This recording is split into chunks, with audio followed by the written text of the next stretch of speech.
Наш сын учится в начальном классе, и когда наступает Новый год, требует, чтобы одели новогодние костюмы. Можно ли разрешить ребенку идти на такой праздник? Нужно объяснить детям, что такое праздник Новый год. Иногда по каким-то причинам родителям приходится отправлять своих детей на этот праздник.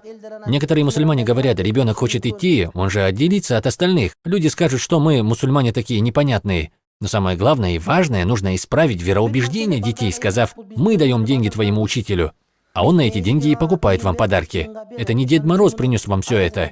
Его вообще не существует.